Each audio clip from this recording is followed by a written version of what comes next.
release that we did, PR that we looked at, the deadline that we talked about. And also, someone named Zoltan said there will be an awesome demo from London. So, Gabor, you have a demo? No, that's not me. I'm the only one from London right now. We'll see later. We get the usual status topics.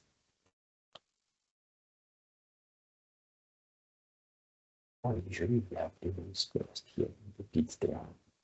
Okay, this is 3.0, 9.0, all the versions.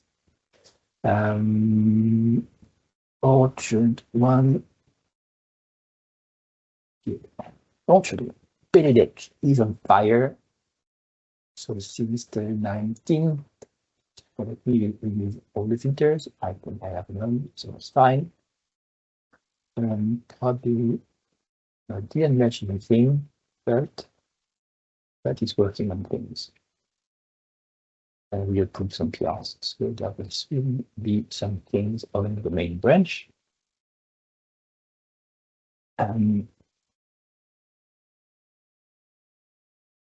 Then OrchardCore since the 19th, and what branches should I look at? I don't have any filter, so I will add a filter on main.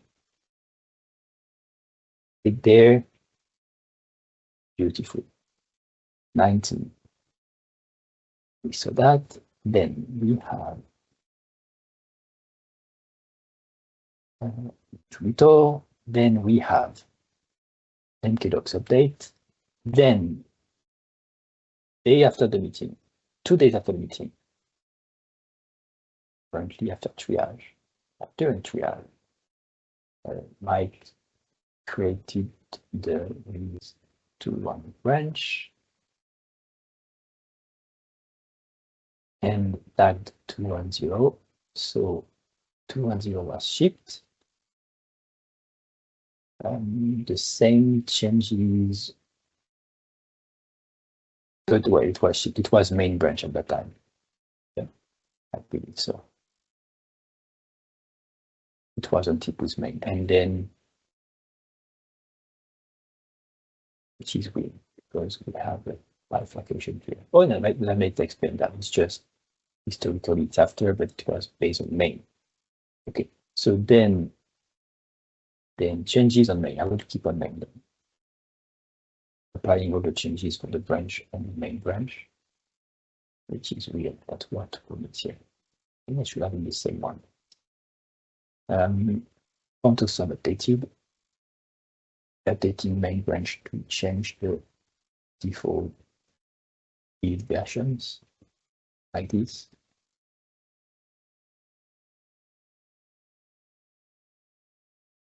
Update package versions. Something like that.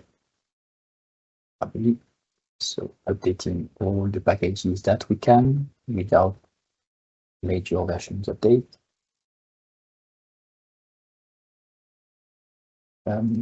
Fix the node already has a parent. That I think we talked about it a few weeks ago, that you can't just so if value is an object and you assign it to this thing, then you redefine the parent of that object, which we can't do. So what we need to do is, if the result of that thing is a JsonNode, then we need to clone it and attach it its properties. Okay, so we can't assign any value. We have to, if this value is JSON, we need to clone it. Otherwise, there will be this exception. The node already has a parent. Update the README with better stars because it's bold, so it's better. Upgrade GraphQL. Is it GraphQL or graphical? Oh, I'm confused. Must be GraphQL. It's GraphQL. Thank you, John. Glad you're here. Because Mike gaslit us into thinking it was called graphical. Then GraphQL to 8.2. So major version update. So major changes. Still classes, but still public. Why is it public? We care about it being public. Some things maybe we should look into them. Internal or private, whatever. If we think people should not use them, and then if someone complains, we are like, okay, we'll put it back public. But if they don't complain, then we'll keep them internal. Otherwise, we can't change them when we want, because they are public, even though we think that they might not be used next time. Yeah, so all these changes, lots of changes to make it compatible with the new versions. And that's in main, and that's a breaking change because it's importing the breaking new version, the new major version. So it might be broken if we import it and then we reference the data directly. Steve, Mike. Good.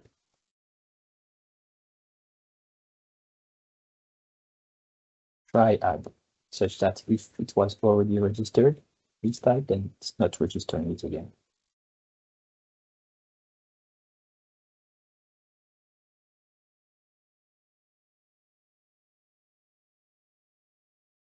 Good job.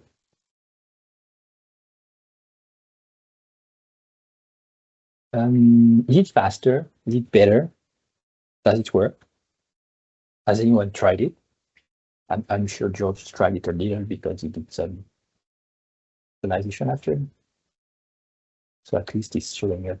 Yeah, but only very little. Seems to work fine. We have tests. What?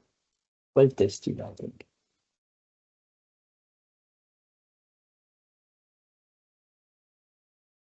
I made that. I don't remember how it works, but I made it.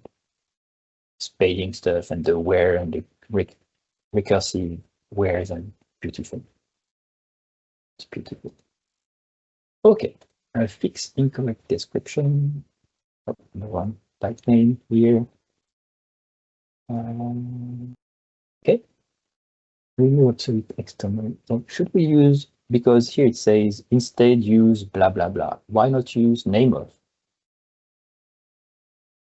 Because this is very weird. Because you don't want to add start creating new strings, because when you have a name of, you're gonna build a new string. Nope. Wrong. It's a constant here once at big time.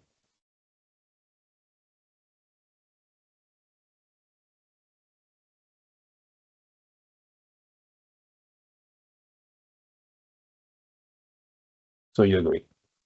Silence means I agree. Well, it's not that I agree. You know, What? try writing it down, and you'll see that you're well. Maybe you're right on the string, but then you're gonna have to put type of or name of 2 times. Nope. Nope. I don't agree. How would you write it? Let me show you. Login settings, and I have Orchard open. Oh, I don't even have Orchard open. I had it on my other machines. Oh, it'll be quick. It's a fast machine. Visual Studio so fast. Login settings.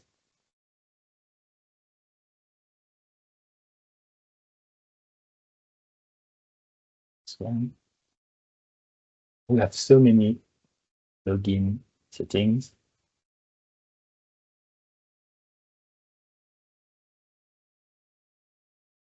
So it's this one. Nope. Where? Maybe I should update my branch node then. Let me see. Am I on main? I am on main. What's happening? User core models login settings.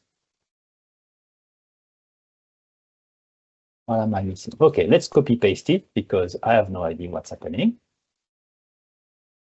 Here you have that. So here, I'll do that name of done.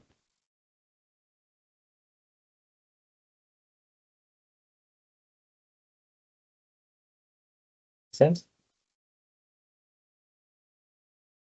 Yeah, And but if it doesn't one- give you the class name. So it tells you the I property see what you name. mean. Now I understand Yeah. what you mean. Okay, so you want, oh, I see.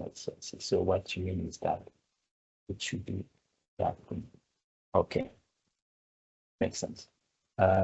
Something else. So that's the obsolete message. But something that also works is, I don't know if it could work with the thing, but you can put the message there. This would be a correct link to the value. Okay, but yeah, in this case, I understand now what you mean. You need two strings. That, yeah, still, it's not a big issue that you have two strings, but in this case, that will still work. So you don't mess up. Then remove obsolete, and then you remove it. That's why, yeah, because it's a 3.0, you remove the properties to say they're obsolete, so let's remove them.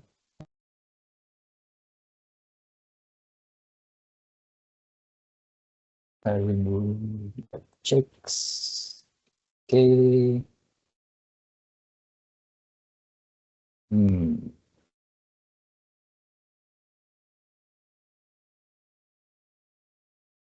Okay, I believe that it was checked before.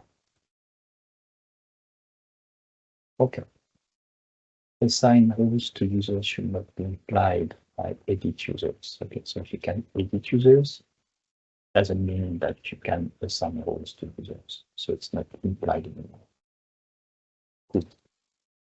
An issue I think filed for that. Fixing object dispose exception. Yes, so there are a bunch like this apparently. Happens when we play with streams and we try to change the thing, we broke something. So this one here, you see the using. Probably I did that. The issue is that when you get out of the scope, it will be disposed. But we are passing this stream to something that will use it after this method. So it's not just like, oh, do something with the stream and be done with it. We are adding a reference to the stream that we are passing somehow. So we can't dispose it. And because we can't dispose it,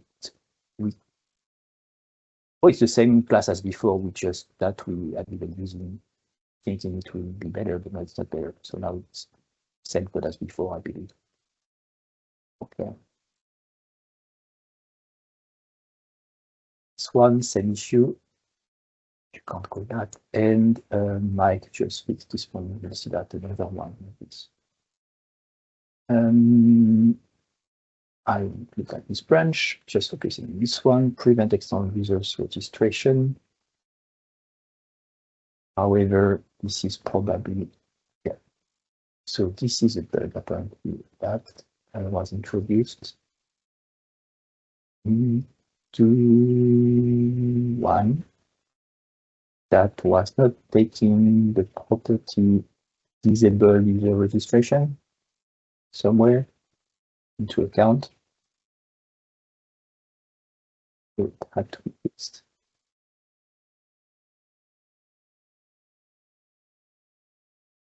And backported to 2.1.1 that we'll see later. Update with instructions, because when we ship 2.1.1, it was not obvious what to do. So it's been updated. Increase logging in external logging, or more logging in the login to understand the failure that might be seen.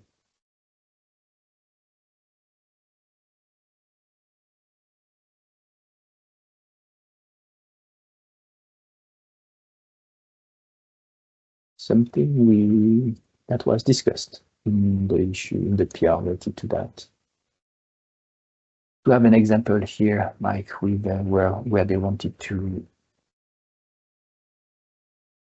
to log the username in the user service. in the user service. Here, Yep, right there. if it doesn't succeed and there is a password, unable to create a new account with this password. Things. Okay, here, user created with a new account with password, and you don't log it anymore.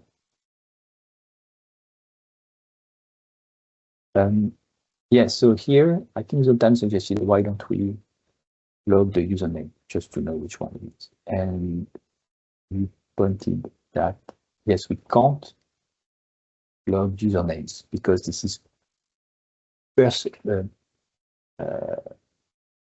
PII, personally identifiable information. So you can know who it is. It's something that you don't want to log or to put in a database as is if the database is public. Well, even log, which is not public, but you could leak the log. Or sometimes you send the log to other analysis services, like common logs. On Azure, there are services like this where you can log in a service and then look at all the logs and everything. So it goes out of the machine and it can be leaked. There's been precedents with logs showing stuff that was leaked on the internet and then it was bad. So to prevent that, we can use redaction. So you could say we have fields like unable to create new account for username, and you pass the username as an argument. And then we could say every argument of this type then needs to be redacted, like removed from the log value. So it can be detected if it's correctly tagged, categorized. And then you could change how it's redacted from configuration. Like all usernames, I don't want them to be visible at all. So you will replace them by redacted, the word redacted. Or you might want to mask it, like replace by a value that just shows a little bit of its actual value. So for instance, second, I put that on the issue. If my email is mike@orchard.com, you don't want to show that. Or this is the email, but this is personally identifiable information. But if you want to write Mike, Mike what? Mike Alayek. You don't want to write that. So what you could write instead is something like M, oh, this one. Okay. Or for the email, you could want to write, let's remove the username and keep the domain. For an SSN, if you are in the States, you will write like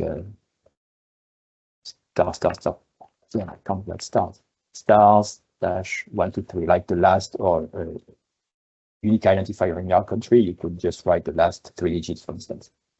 So this is masking. It's not really redacting. Some people could call it redacting, which is fine.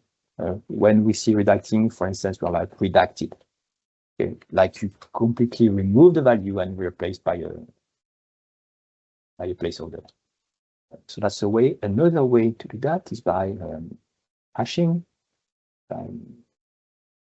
tokenizing. Like if you took like the name, you could just hash it and have something that is completely random in the end. It looks random, but it's a deterministic hash from that value to that value. This is a little bit dangerous because this has to be random. Like every restart or every tenant should have a different seed such that they can't have the same values on different tenants or on different machines or when you restart the app. Because otherwise you could craft all the values, all the possible hashes for different inputs and then match the hashes. So you want to prevent that by seeding. And yeah, so there are algorithms for that. And so it's completely uninteresting in this case. Like we say, well, this is better. No, this is actually the same thing. It's just that during a request, you can see, oh, the user DLKM blah blah blah was logged in and then failed and whatever. So you can correlate that it's the same user. You don't know exactly what username, but at least you can correlate for a request or two requests, a flow or whatever, that it was this user. Okay, it's like a user ID, but it's not even a user ID. There is no way to know who this was. Okay, so these are things that we could try to look into for logging. And so I mentioned that in the chat, .NET extensions, unless it has been removed, because there used to be a lot of things removed there, but we still have some things. Libraries redaction. Okay, so this is a set of services that will help logging stuff that can be redacted, and can provide implementation of the redactors and configuration to say this property has to be redacted using a hash, has to be masked, has to be whatever, and then to be done automatically.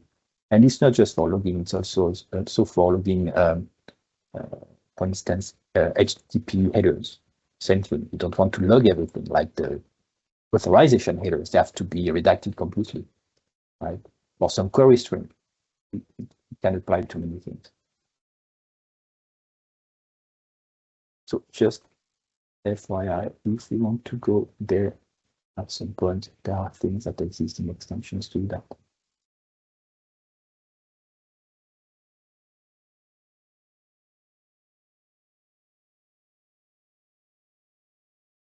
Yeah, I wrote it, so I know last year. Yeah,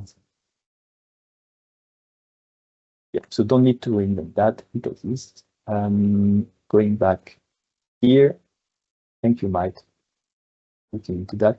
So the bug is still there and you are investigating now? The bug is still there in production, and I have no idea what's happening. The bug is related to when user is created. There is a yes code exception saying the user already exists. How the code works is that the same user object is added twice to save something. So I assume you have some log here in the save. Or it's in your manager, but you will see it there. Okay.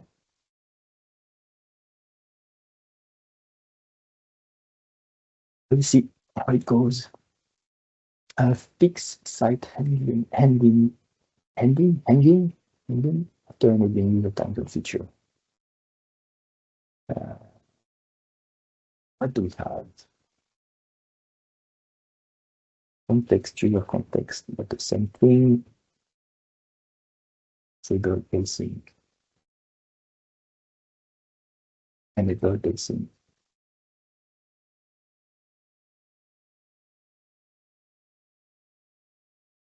User disabled.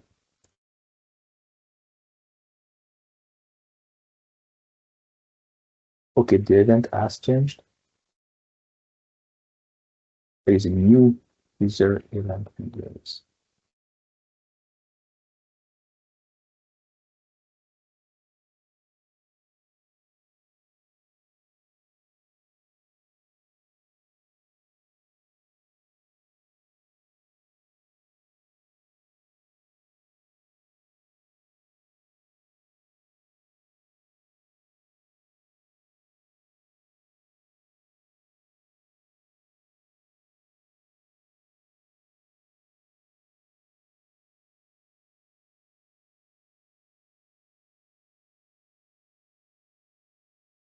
This code was moved from the user time zone service. The issue here is that the user time zone service resolves a user manager, and a user manager resolves user store. And user store invokes the iUser event handlers. So it's a circular dependency because we're resolving user manager from inside user time zone service. So what he did here is that he just moved it into separate classes and register it differently. So it works. Alternatively, we could have just remove the injection of the user manager and just inject a session and just query the index directly. That's fine.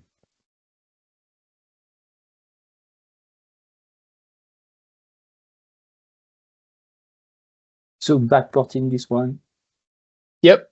And we need to And the release one- 2.0 or 2.1.2. But wait, because maybe there is yet another one. Yep. I staged it, but oh wait. Okay, let's go on with main branch. Fix GraphQL schema localization. That was an old issue, so I saw people might close it this morning. That was saying it's not localized, and George localized it. So some things to look into here. So if you look at the code, you will see somewhere here. We were just saying, okay, description is this thing, so just the English one. So the idea is now it's localized. Okay, using the string localizer in this case, which is passed in the field tag descriptor. So it's not easy because here this is something that is registered once for the schema, but it's just when this thing is evaluated that you get the value. So it's lazily returned. Yeah, and but it's stored in the description or somewhere, or some things are stored. So you have to clone the schema instance itself and all its descriptors to per culture and return different schemas. So these schemas, they will have stored translation. And you can't invoke, like if you pass description here, even if there was a way to say, oh, now let's translate description. We don't want to do that. We want to call the localizer on the string, not on a variable of the string. Otherwise, we can't extract all the localization. Another issue.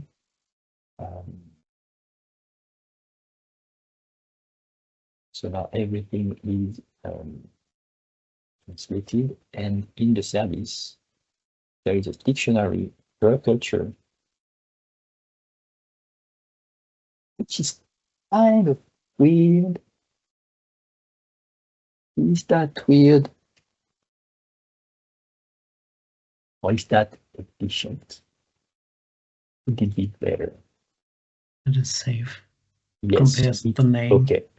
Yeah, that's bad because it doesn't implement anything related to be used in hash table, which means there is no get hash code. Oh, there is one. There is one, and it's there is one, the name. but the comparison it doesn't implement I equatable or I comparable to feature info, and hashing will do that. So I don't know. It will do it by reference, so that might be oh wow. Could be No, a huge it's problem. not by reference. It implements equals. I checked it before. So so the dictionary calls equals. Yeah. Okay. But in case there is a doubt, then let's just use the string representation of the function.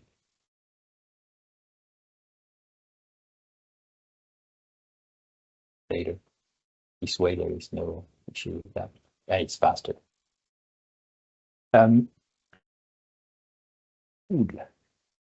So by the way, the get hash code, it was based on two things. Name and the content. So okay, that's good. So that is interesting. Okay, so now there is a dictionary. So when the schema is requested for the current culture, it will pick up the one and keep it in the dictionary. What I mentioned in the issue, which I didn't remember, but I mentioned the fact that it should be with an expression, like that we don't keep the schemas in memory if they are not used, even if we need to rebuild them later. Might be something to think about, like for the culture. Like, you know, there is someone with I don't know, French culture that goes on the site and gets the schema, and then never comes back for 2 weeks. And we keep the culture in memory for nothing, the full schema memory. Just something to think about. That was changed some time ago. The schema is always static, and I kept it like it. Yes, but you have a reference to it. Yeah. So if you still have a reference to it. That's what I'm saying. So before it was using a memory cache, but this is some time ago already. For what? For the schema. This was changed. Oh, you mean it was already doing something like this with the schema here, but it was removed? I see. It is a singleton before, and I just added the other cultures and kept it like it. Second.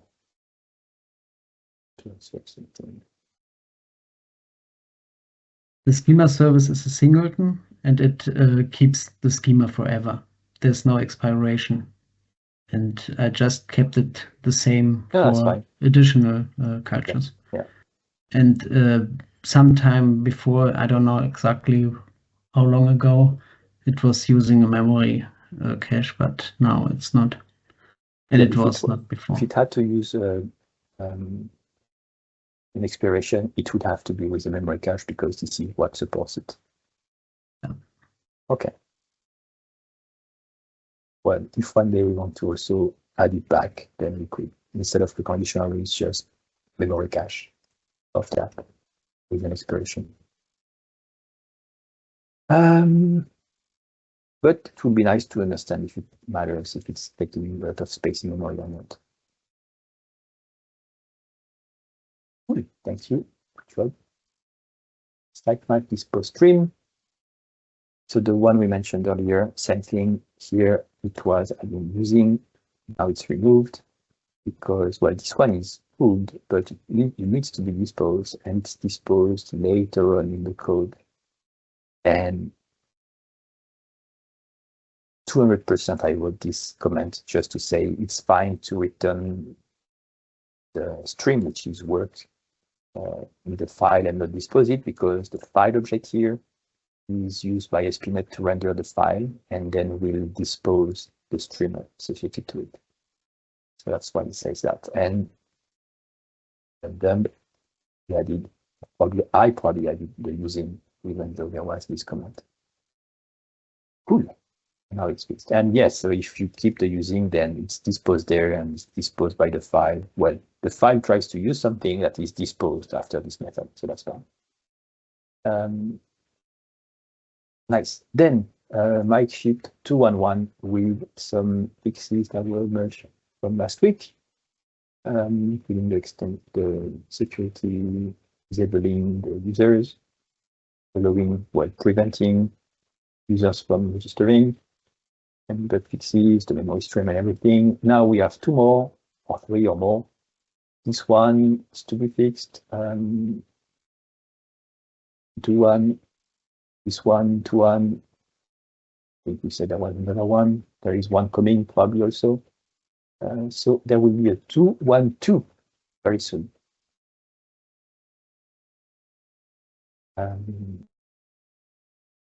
So that's it. Let me check. No Lambic for a demo that was supposed to happen today. That's fine. That's it. Questions, comments, topics. Releases, I just mentioned that we had a 2.1, 2.1.1. There will be a 2.1.2 this week. But that proves that the workflow works fine. We can ship when we want, and even patches.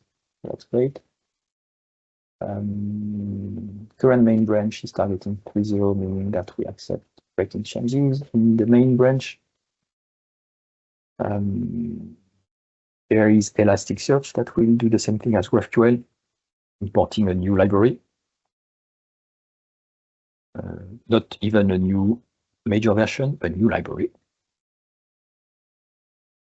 That's it. We should also take the 9.0 branch at the same time, because now we can do a 9.0, deploy 9.0, and it will be assumed a breaking change release with 3.0 also.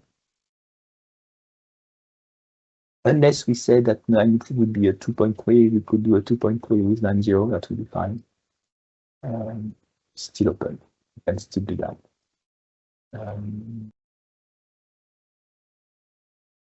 Other questions?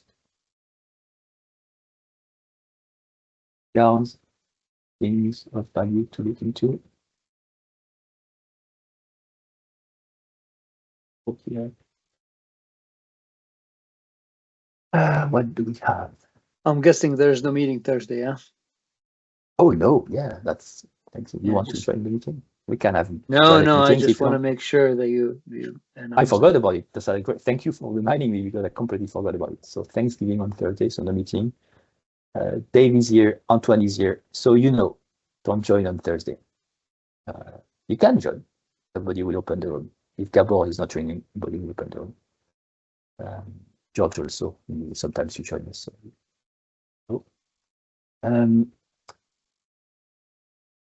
So with going on, updating the release issue template to explain in updated details what to do when we ship a release.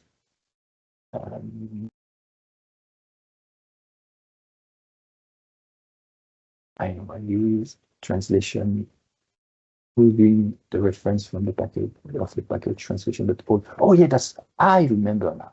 That's something I wanted to look into because I mentioned in the issue, I asked if the .all was actually pointing to all the modules. You say yes, all the modules and all the translation, but no, it's just all the modules. The all translation is implicit and we can't change that. Like we don't, oh no, maybe I'm wrong. This is the opposite. This is all, yeah, because we have, so explain. What translations, not all. It could be two way. I know which way, but it could be two way. It could be that this package here, the .keg, I don't know. It could be that it's actually translations dot admin plus translations dot users and so on. Okay, so .all could be pointing to these packages. Option A. Option B is that .all is referencing, and then in this case it will be like French, English, Spanish, and all the translations. Okay. Or it could be that all is referencing translation.French, translation.English, and so on, okay? But for all the packages, admin, users, so there are two possible ways with a .all. And what's happening today is that we have these packages. So it's B actually. What we do is B. So the .all references all translations. And what I suggested in the PR was, oh, let's create a .core and a .cms. But no, it would have been fine if this was doing that. What we are doing is, no, we have a file that references everything. So we can't do that. So the PR, which is here, it's fine, because I was saying,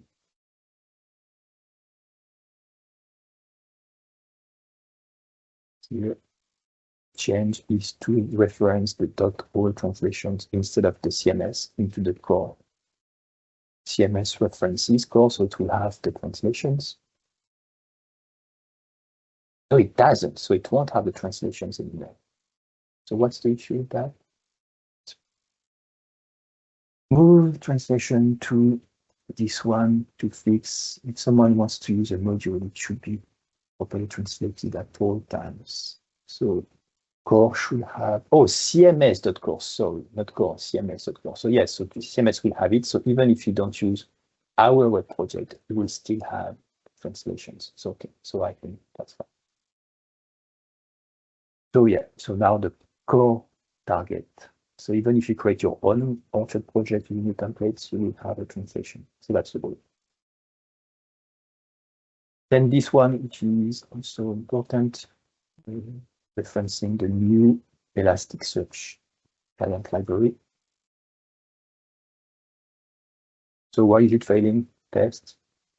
Oh, it's not. It's really not. I mean, I can fix that. I just haven't seen anyone interested in testing it. So I think I'm just gonna merge it and just say, here, deal with it. It's crazy because it's huge change, right? It could be huge. Like if they use the API, it will break them. Yeah, it will. Sure. Yeah. If they just use a feature, luckily like, I tested it, but yeah, but still not enough. Big Jasma, I'm not sure he's using it. Oh, there were some contributors who actually were contributing to Elasticsearch. Dennis was one, so yeah. It's in main, so there is still time.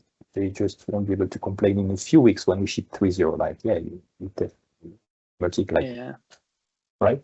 You can merge it. Yeah, once I finish the issue that I'm after, and then I'll definitely focus more on Elastic. I'll give it another test, and then I'll merge it. Hopefully by then someone would have tested. Main is our preview, so you have to test it in main. Can't test it in main. What is it? Main is our preview. Yeah. So this is a way for them to test it. They could say, oh, I will test it when it's in main, right? So they don't have to do your branch and big deal. It's better, but it's a pre-preview. If they want to, if you want to merge saying, yeah, it's ready for me, let's put it in main, people will test in main, that's fine.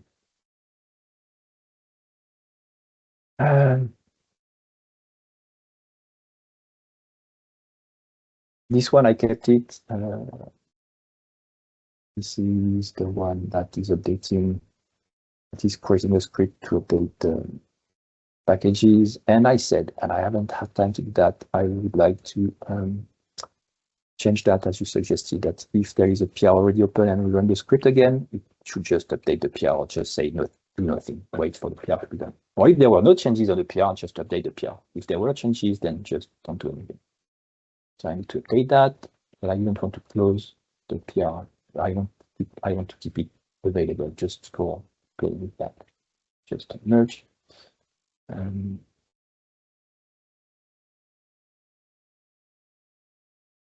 That and.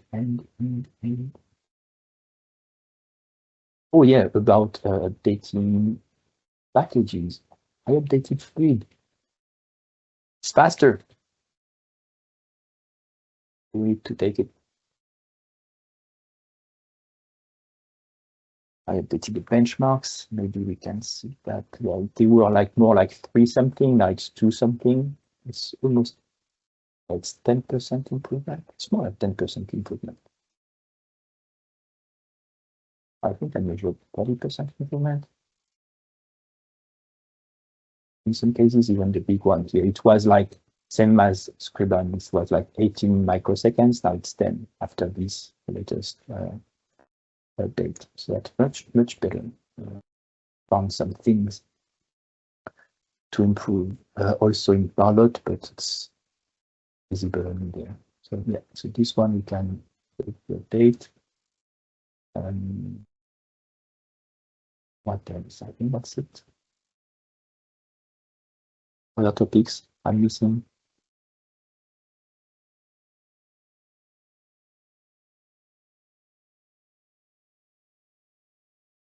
Cool.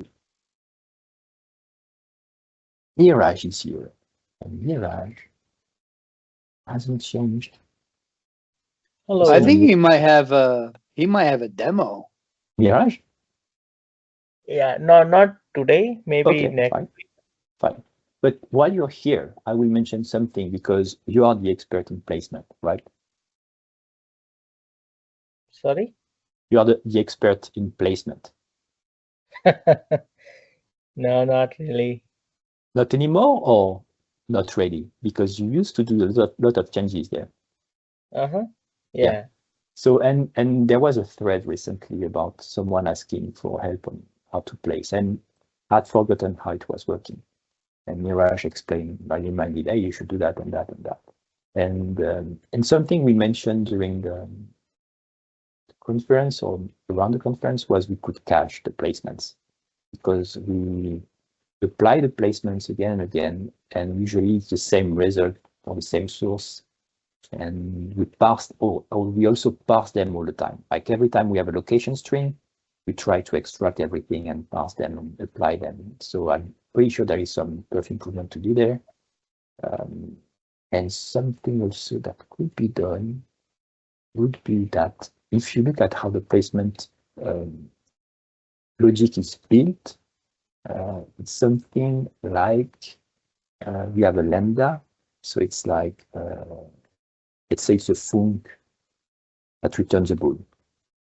Okay, I think it's called processing replacement. And we say processing equals processing and location not equal that. Like when we find location, we say whatever was the rule before, the new rule is the rule before and this rule. And then when we find like the group, we say, oh, the rule before and the group not current group, something like that. And then again and again, and we do ORs and whatever. And in the end, it's just lambdas calling lambdas and calling lambdas. I'm not sure it's the best thing to do. I'm sure there is a way. There could be a way we get more clever and still create a func, but using expressions, for instance, to build the expression tree of the rule. So if in the end we want to say group, not current, and location, not that, which is end result, we could, and because we have the placement that says like shape, and that says, I don't know, something like, I'm making up the thing, but maybe we could actually parse the thing to build an expression like this directly using an expression tree.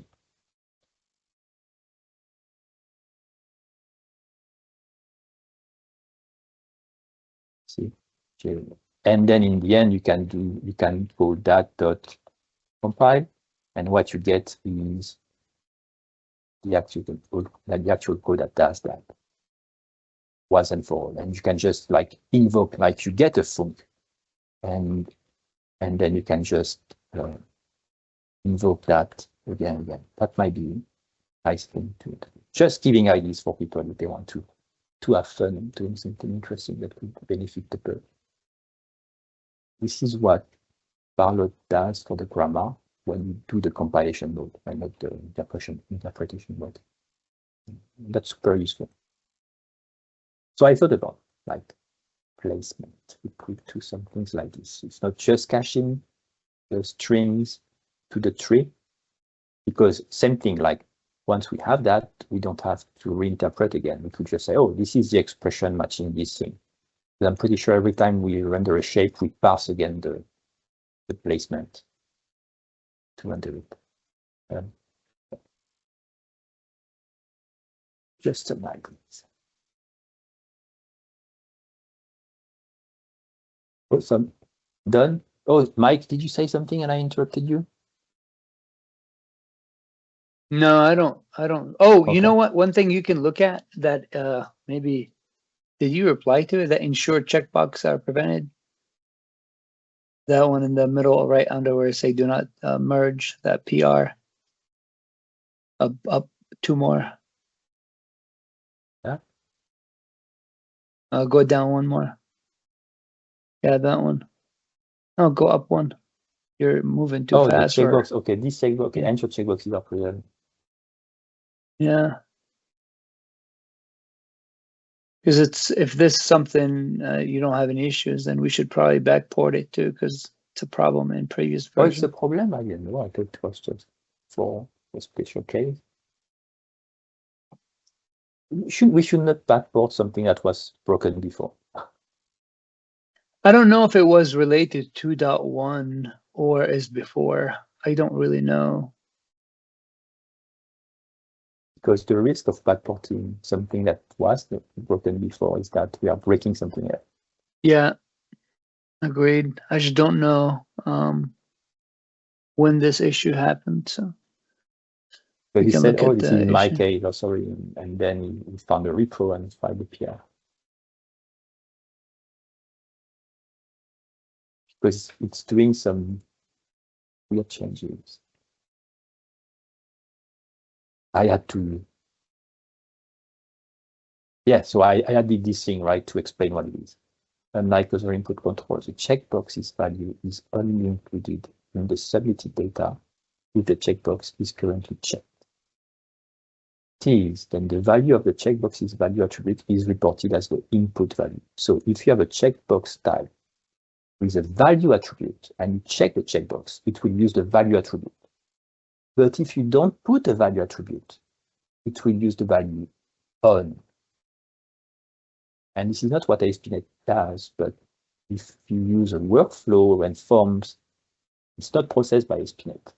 So we have to deal with standard HTML. And in this case, this code is saying, if there is no value, then assume that the value that was provided was on. So it's only checked if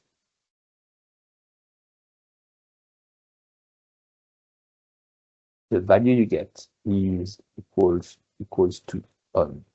Like if you don't provide an attempted value in your workflow, we check that you don't get anything, so we have to check that the browser sent on. Otherwise, it's broken. So I don't think it's a new issue, but it's a bug.